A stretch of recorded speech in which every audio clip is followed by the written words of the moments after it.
మనం రోడ్డు పైన వెళ్తూ ఉంటాం, బైక్ పైన యాక్సిడెంట్ అవుతుంది. దానికి కారణం ఏంటి? ఒకటి, బండి నడిపేవారు తాగి డ్రైవ్ చేయడం వల్ల కావచ్చు, రోడ్డు బాగాలేకపోవడం వల్ల కావచ్చు, ఎదుటి వాళ్ళు మనం కరెక్ట్గా వెళ్ళినా కూడా ఎదుటి వాళ్ళ తప్పు వల్ల కూడా ఒక్కోసారి మనకు యాక్సిడెంట్స్ అవుతూ ఉండొచ్చు, గాయాల పాలవుతూ ఉండొచ్చు.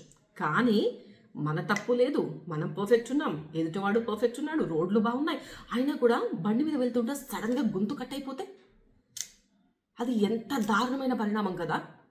ఎవరో సరదా కోసం మనం ప్రాణాలు పోగొట్టుకోవడం ఏంటి, మనం గాయాల పాల్వడం ఏంటి? ఎస్, దానికి కారణం చైనా మాంజా. చైనా మాంజా చాలా ప్రమాదకరం. ఎందుకంటే ఇది నైలాన్ సింథటిక్ ఫైబర్తో తయారవడంతో పాటు దానిపైన గాజు పొడి, లోహపు చూర్ణంతో పూత ఉంటుంది కాబట్టి చాలా డేంజర్.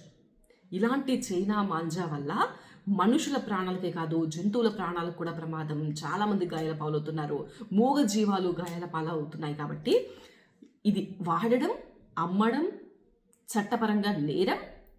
వాడినా అమ్మినా కఠినమైన చర్యలు చట్టపరంగా తీసుకుంటామని పోలీసులు చెప్తున్నారు. చెప్పడమే కాదు, ఇప్పటి వరకు 53 మందిపై కేసులు కూడా నమోదు చేశారు. కాబట్టి మీ చుట్టుపక్కల ఎవరైనా కూడా ఈ చైనా మాంజా అమ్ముతున్నట్టు తెలిస్తే మీరు పోలీసులకి ఖచ్చితంగా కంప్లైంట్ ఇవ్వాలి. అయితే కొన్ని సంవత్సరాలుగా పోలీసులు అవేర్నెస్ కల్పిస్తున్నారు, చైనా మాంజా చాలా ప్రమాదకరం, వాడొద్దు అని గట్టిగా చెప్తున్నా కూడా మళ్ళీ కేసెస్ రిపీట్ అవుతున్నాయి. చూస్తున్నాం కదా, ఎంతమంది గాయాల పాలవుతున్నారు, హాస్పిటల్ పాలవుతున్నారు, ప్రాణాలు పోతున్నాయి. సో ఒక చిన్న భయం అయితే ఉంటుంది కదా మనకి.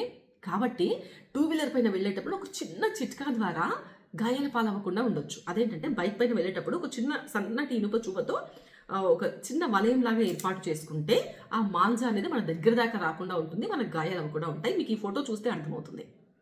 సో ఎవరైనా ఇంట్రెస్ట్ ఉన్న వాళ్ళు ఇలా మీరు ట్రై చేయొచ్చు.